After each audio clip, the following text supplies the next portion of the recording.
लातूरमध्ये दिवंगत नेते गोपीनाथ मुंडे यांच्या पुतळ्याचं अनावरण करण्यात आलं। वडिलांच्या आठवणी सांगताना यावेळेला मंत्री पंकजा मुंडे भावुक झाल्याचं पाहण्यात आलं।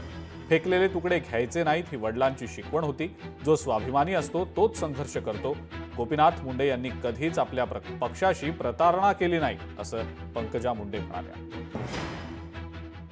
माझ्या जीवनामध्ये प्रत्येक क्षण स्वर्गातल्या माझ्या बापाची मान कशी वाईड होईल, टाईट होईल असंच वागायचा प्रयत्न कर। त्यांनी सांगितलं कुणी तुकडे फेकलेले कधी घ्यायचे नाही, स्वाभिमान गहाण टाकायचा नाही।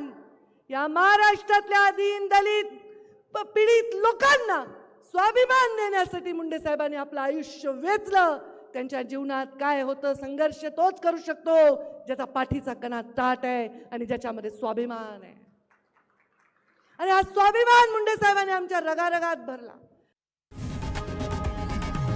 लोकशाही मराठी ऐका, पहा, जागरूक रहा।